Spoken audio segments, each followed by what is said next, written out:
I am Philiamba Makora. Milos.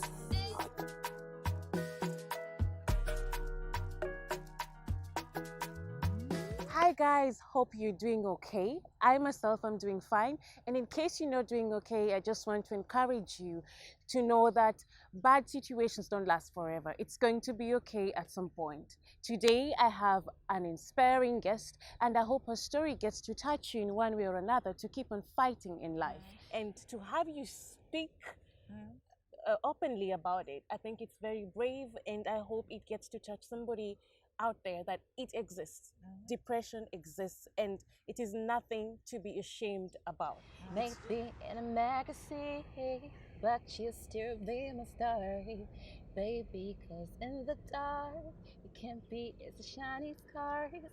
That's when you need me there, with you are always shared.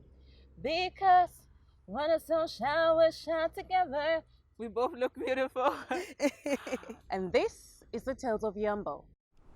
So, Rachel, Hey. thank you for coming. Thank you for making time for me today. And I'm so excited to share your story with the viewers. And I know and I have a great feeling about this. First, thank you very much for taking your time to listen to my story. I appreciate it a lot. Okay. Well, I'm sure everybody is excited and they want to know who you are. So, introduce yourself. Who you are, where do you come from? Yes, my name is Vadada Rachel Natalie Kuba. It's my full name. I am 24 years old. I am from Angola and Congo. It's me. My dad is from Angola. Mom is from Congo. I'm born here in Germany, and I finished the first school as a nurse and the second school as an actress. Yes. So Wow. I am engaged and pregnant. Oh, congratulations. Thank you. Well, tell me more about Angola and Congo. Do you have ties to both countries? Have you been to both countries? And I think it's exciting. I mean, I love both countries, but the most family living in Angola. Okay. And Angola is super beautiful. It's look beautiful. It's more beautiful at like the road. And Congo, it's nice too, but I'll be honest. When I was there 12, 13 years old, I wasn't go more to Congo. But then my grandma died from my mom's side. I didn't already go a lot there. Okay. So I really don't have good relationship with Congo, but I still love it. It's part of my life. Nice. I think it's exciting to have both cultures, Yeah. to grow up with two different cultures. It's really cool. It's amazing. Yes. I have a lot of friends from Congo, and I know Angola from Kizomba. I love Kizomba. This nice. Well, so how long have you been in Germany? I mean, I'm born here. I've been my whole life here, and I was born in Germany, and then we moved to Amsterdam because of my dad's work, and then we moved back here, and I was living 1 year in Angola because my grandma was sick, and then yes, I mean, I've been the most time here in Germany. Okay, and you said you've done a course in nursing, and just for our viewers who are interested, or for those who plan to come to Germany to do nursing, what do they need? What do they need? What are the requirements so they can know exactly? I mean, I'll be honest, I had it easy because first of all, Germany language is really hard. I just had it easy because I've been here my whole life. But I know a lot of friends who came from, especially from like Kenya or Congo, Angola, and they came here to do like student, and they really have a hard because of the language. I would just say keep going and be patient, you know, and come here, especially young people. Don't come here just to play. Come here to do education, so you can go back in Angola or in another country in Africa to support more. Yeah. Great. Yes. So the course that Rachel did is apprenticeship. It's a very, very valuable course here in Germany. And obviously, as she said, the language is a very important requirement. So in case you're still there, outside there, and you're planning to do anything in Germany, there is no shortcut. You have to learn the language. Yes. So, apart from nursing, what else do you do? You've mentioned acting. Tell me more about that. When I was a little child, I was always my favorite actor is Will Smith. Okay. I always loved the way Will Smith acting, the way he's funny. And Yes. I'll be honest, I wasn't always like a funny person, family, you know. I'm always bringing my whole family to laughing. And I wasn't one to go to an actress school, but my dad told me finish first of real school, Yes. and then you can go the second one. And I wasn't do like we had always project in the school. We could play a little movie or something, and I wasn't always play there. Okay. It wasn't always my wish to do acting and music. I And love music. both. The reason why I find that really interesting is because I grew up in a very the typical African society, where obviously because of economical and social aspects, parents always want their kids to do jobs that are going to help them in the future. So you find you encouraged to be, a doctor, lawyer, these white collar jobs.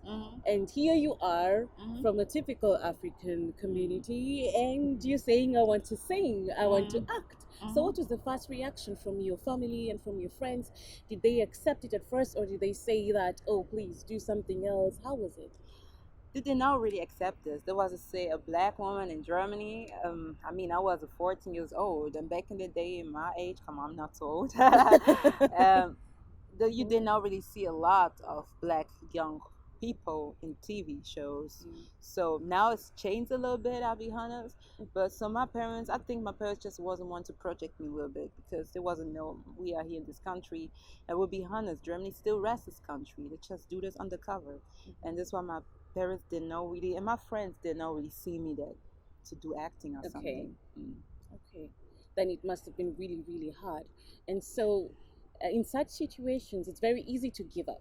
And I know so many people out there are in this situation where they really want to follow their talent, they have this passion of theirs, but because of social pressure, and it's difficult. How did you? I mean, obviously, you're still singing and you're still acting, so Yes. definitely there's something that you did to keep you going. Mm-hmm. What did you do so that somebody out there who's listening to this can get inspired? I had one person in my life, my brother, who always support me, and even before he died, he always was go with me to like undercover to acting. Like I was taking acting classes with my own money in the beginning. I mean, I was do a job like bringing newspapers, and then with this money, I was taking my acting classes. It was cost €30 per hours, and my brother was drop me there with the car. My parents did not know that. And he was always telling me, "You will make it. Believe in yourself. I'm there. I will support you." And after he died, I'll be honest, I wasn't really give up on my career because I did not have anyone anymore who support me there because people wasn't talking. So somebody can find this person who gives them this hope, this courage, and just build up on it. Yes. Yes. You need always, even if you pushing yourself, but I'll be honest, you always need a one person who really tell you like, Feedy, you go, you're gonna make it. You just need it for yourself too. So sometimes you have down days, and then when you talk with someone who tell you like he will make it, this give you more power to make it more. Okay. And that means it's important for also us to encourage others too, because you don't know how much this thing means to this person. Sometimes maybe for you you don't see it as something important, but it's always good to show support for such talents. Now, in such situations, when somebody is caught at crossroads with what they want and what the society wants, sometimes it's very difficult.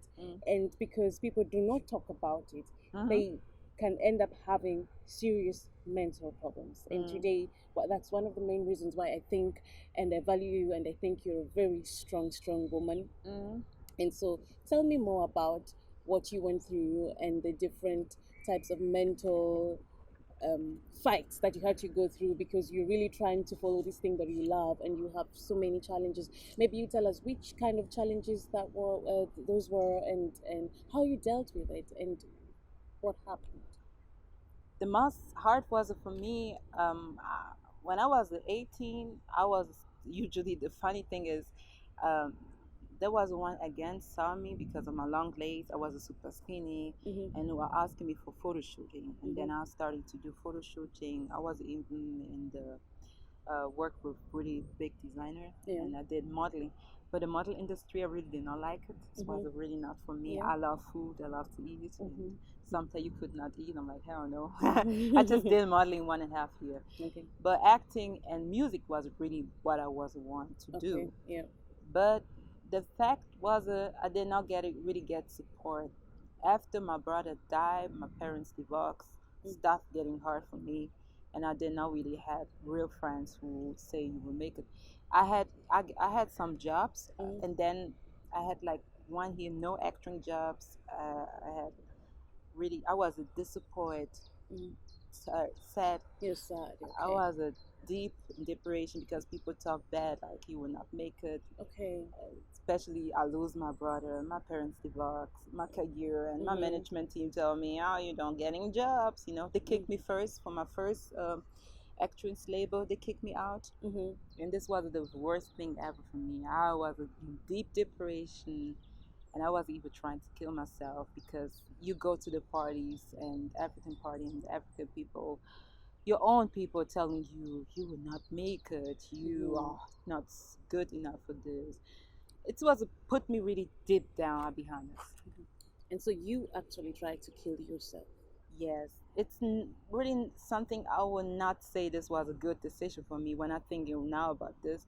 I was 20 years old, without anyone. I was trying to talk with my mom about this, but my mom was still sad about the divorce, and I was feel like I was gonna bother her with my problem. Okay. And I did not usually have anyone or friends who I should talk with. And my career did not work like I want to. It's like you had every month jobs and then everything stopped. So you do everything, nothing really go on. You trying this. I went to like acting jobs interviews, dirty interviews in 2 days and no jobs. This is really disappointing. Believe me, you tired. You pay with your own money. You go to Berlin, to every place in Germany, Hamburg, but nothing. And your management team, it was really sad for me. I have a lot of respect for you because not so many people are brave enough to say, hey, I was suffering. So next I'm gonna sing Rihanna Umbrella. I hope you all know this. I love it. You have my heart, and we'll never be the worlds apart. Maybe in a magazine, but you still be my story, baby. 'Cause in the dark, you can't be as a shiny scar. That's when you need me there, with you are always shared. Because when the sun shine, we shine together. Don't you, I'll be here forever. Say that I'll always be afraid, and I'm stick it out to the end. Not just making more we never. No better wish to have each other. You can stay under my umbrella. You can stay under my umbrella.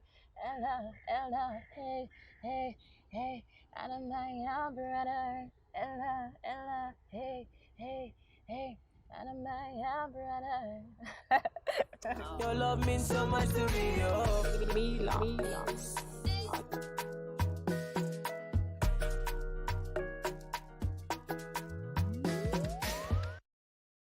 I don't really put makeup on. So if I'm really excited about this, then you know it's something good. See why Church is the name, all right?